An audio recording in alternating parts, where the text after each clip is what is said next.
একবার ভাবুন তো, 1948 সালে স্বাধীনতা লাভ করা একটি স্বাধীন দেশ বর্তমান সময়কাল পর্যন্ত মাত্র 12 বছর বেসামরিক প্রশাসনের অধীনে শাসিত হয়েছে। বাকি সময় তথা প্রায় 63 বছর ধরে দেশটি সামরিক সরকার দ্বারা শাসিত হয়ে এসেছে। বলছি আমাদের প্রতিবেশী দেশ মিয়ানমারের কথা। যদিও দেশটির প্রাচীন নাম ছিল বার্মা এবং রাজধানী ছিল রেঙ্গুন। পরে 1989 সালে দেশটির সামরিক সরকার বার্মার নতুন নামকরণ করে মিয়ানমার এবং রাজধানী রেঙ্গুনের নতুন নাম রাখা হয় ইয়াঙ্গুন। যদিও 2005 সালে ইয়াঙ্গুন দেশের রাজধানীর মর্যাদা হারায়।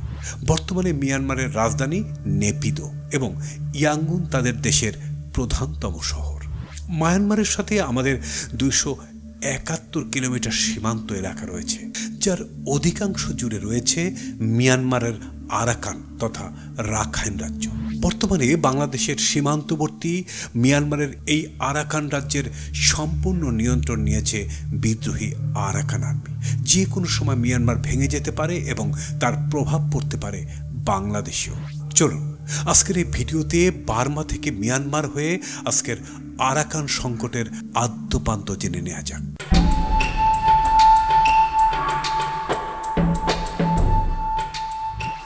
ব্রিটিশ এবং জাপানি ঔপনিবেশ হাজার বছর ধরে মিয়ানমারকে বিভিন্ন সময় বিভিন্ন জাতিগোষ্ঠী শাসন করেছে।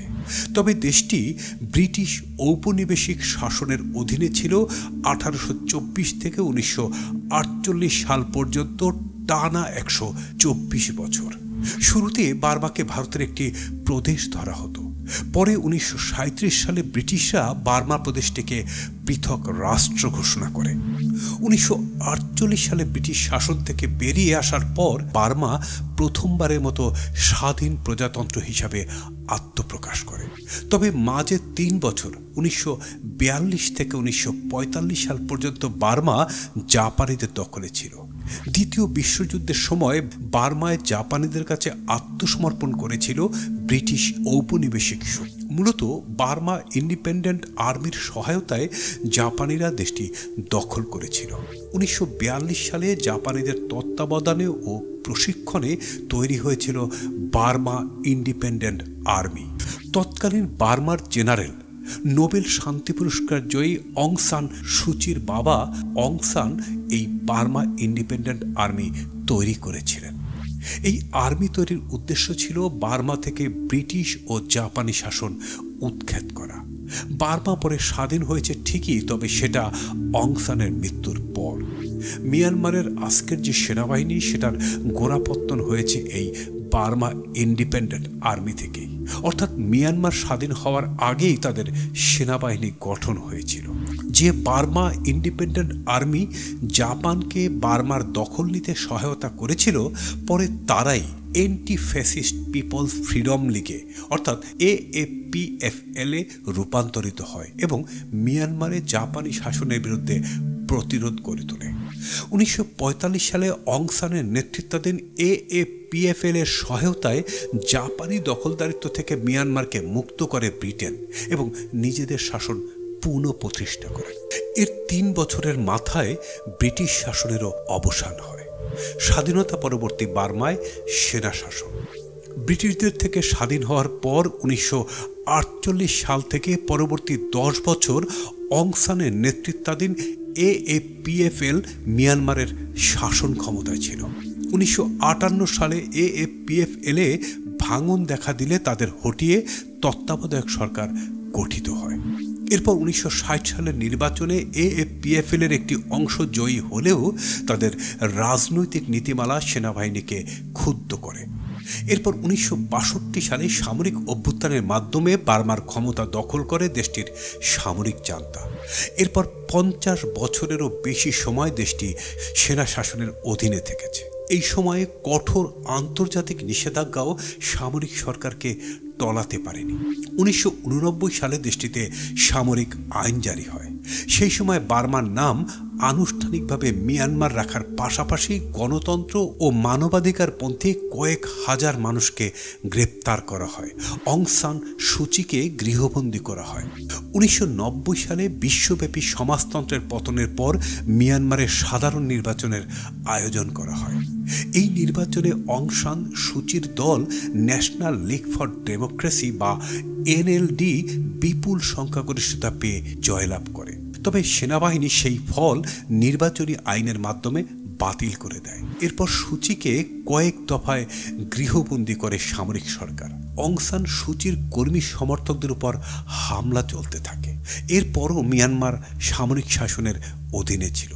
সুচির জয় এবং পুনরায় সেনা শাসন।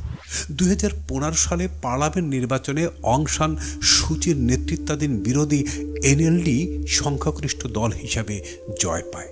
তবে দলটি নিজেদের মতো দেশ পরিচালনা করতে পারেনি। তার কারণ সেনা সরকার প্রণীত 2008 সালের সংবিধান। এই সংবিধান অনুযায়ী দেশটির সংসদের অন্তত 25% আসন সামরিক বাহিনীর জন্য বরাদ্দ থাকবে। সামরিক বাহিনীর সদস্যদের সম্মতি ছাড়া সংবিধানের ধারা ও আইন পরিবর্তনের উপায় নেই। এরপরও 2020 সালের পার্লামেন্ট নির্বাচনে ক্ষমতাসীন এনএলডি পুনরায় জয়ী হয়, ভরাডুবি হয় সেনা সমর্থিত দলের। এরপর দেশটির সামরিক বাহিনী নির্বাচনে কারচুপির অভিযোগ এনে পরের বছর 2021 সালের 1 ফেব্রুয়ারি পুনরায় সেনা অভ্যুত্থানের মাধ্যমে ক্ষমতা দখলে নেয়। অভ্যুত্থানের পর থেকে মিয়ানমারের সেনাবাহিনী সারা দেশে দমন অভিযান চালায়। হাজার হাজার গণতন্ত্রকামী মানুষকে নির্বিচারে গ্রেপ্তার করা হয়। এই সময় রাজনৈতিক ও জাতিগত সংঘাত এবং প্রাকৃতিক দুর্যোগের কারণে দেশটির 26 লাখ মানুষ আভ্যন্তরীণ এবং বৈশ্বিকভাবে শরণার্থী হতে বাধ্য হয়েছে।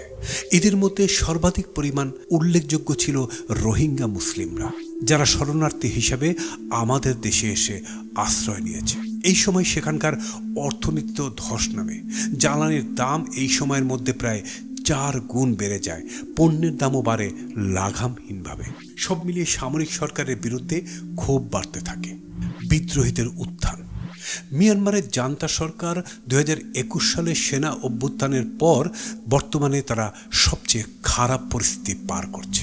এতটা কোণঠাসা পরিস্থিতিতে মায়ানমার সেনাবাহিনীকে এর আগে আর পড়তে দেখা যায়নি।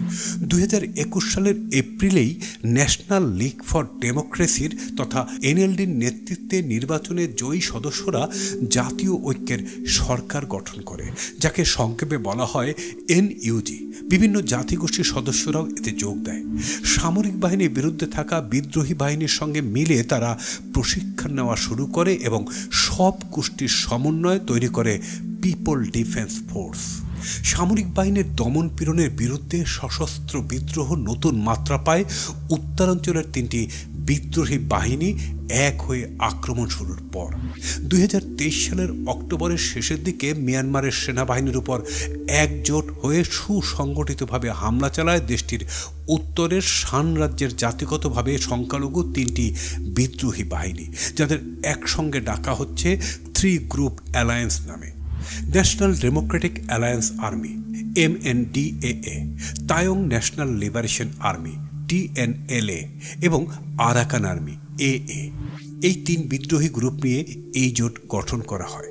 তারা একে নাম দেয় অপারেশন 1027। এছাড়াও শত শত সাধারণ মানুষও এই জাতিগত বিদ্রোহের সাথে যোগ দেয়। সশস্ত্র বিদ্রোহীদের সঙ্গে তারা প্রশিক্ষণ নেওয়া শুরু করে। সামরিক বাহিনীকে এই মুহূর্তে সারা দেশ জুড়ে হামলার সম্মুখীন হতে হচ্ছে। স্বাধীনতার পর থেকে 7 দশকেরও বেশি সময় ধরে মিয়ানমারের বিদ্রোহী গোষ্ঠীগুলোর সাথে সামরিক বাহিনীর সংঘাত চলমান থাকলেও সাম্প্রতিক সময়ে এই সংকট সামাল দিতে গিয়ে রীতিমতো হিমশিম খাচ্ছে দেশটির জান্তা বা সামরিক শাসকরা। মিয়ানমারের সামরিক জান্তার দখলে থাকা অনেক শহর ও এলাকা বিদ্রোহীরা নিয়ন্ত্রণে নিয়েছে ইতিমধ্যেই।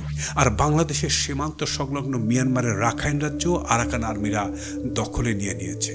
আর এইসব কারণেই গভীরভাবে মিয়ানমারের দিকে নজর রাখছে চীন, ভারত এবং বাংলাদেশ।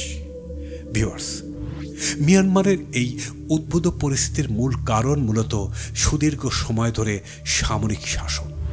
ভিউয়ার্স, ভিডিও সম্পর্কে কোনো মন্তব্য থাকলে কমেন্টস করে জানিয়ে দেবেন। আর ভিডিওটি ভালো লাগলে শেয়ার করে দেবেন। ধন্যবাদ।